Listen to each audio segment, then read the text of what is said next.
बुद्धिमान कौन। एक बार राजा भोजन कर रहे थे, तभी उनका नौकर उनके लिए खाना लगा रहा था।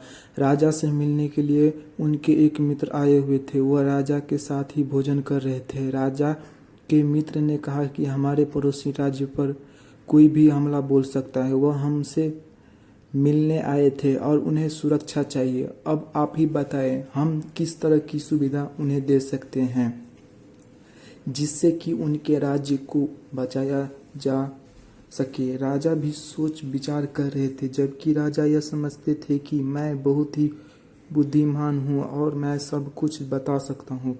राजा ने कहा कि जब वह हमला करने के लिए आएंगे तो हम अपनी सेना से उन्हें वहां से भगाने में कामयाब हो जाएंगे, जिससे उनका राज्य सुरक्षित हो जाएगा। हमें ऐसा ही करना चाहिए। उनके मित्रों को भी यह राजा की तरकीब अच्छी लग रही थी। दोनों साथ में भोजन कर रहे थे। नौकर यह सब खड़ा हुआ सुन रहा था। राजा के मित्र ने कहा कि अगर और कोई विचार हो तो उसके बारे में भी हमें चर्चा कर लेनी चाहिए, जिससे कि हमारी समस्या ज़्यादा ना बढ़ पाए। कभी ऐसा भी हो सकता है कि हमारे राज्य पर भी हमला हो जाए। राजा ने अपने मित्र की बात सुनी और उस पर विचार करने लग गए।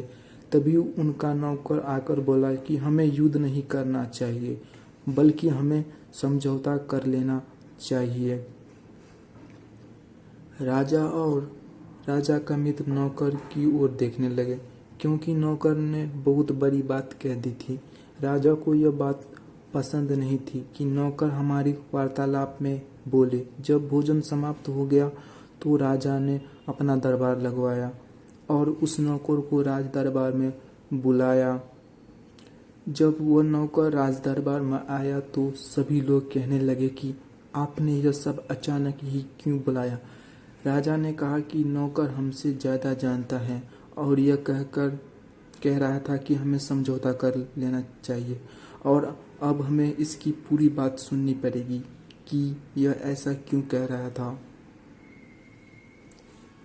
तभी नौकर ने कहा कि मैं हम सब की भलाई के लिए कर रहा हूँ। अगर हम युद्ध करते हैं तो हो सकता है हम अपने सैनिकों को भी खो देंगे। वह राजा बहुत ही शक्तिशाली हैं। अगर हम उसे समझौता कर लेते हैं और उसके बाद जो भी वह कहना चाहता है उसकी बात को मान लेते हैं, तो युद्ध करने की आवश्यकता ही नहीं होगी। जब यह बात महामंत्री ने सुनी तो वह कहने लगे कि राजा जी, यह नौकर अब ठीक कह रहे हैं कि समझौता करने से बात बन जाए। तभी अगले दिन का प्रस्ताव भेजा गया। राजा से मुलाकात की गई और इस तरह युद्ध के बिना ही सब कुछ ठीक हो गया था। इस तरह कहते हैं कि कभी कभी नौकर की बुद्धि भी काम कर जाती है। आखिरकार राजा ने मान लिया था कि नौकर भी बुद्धिमान है।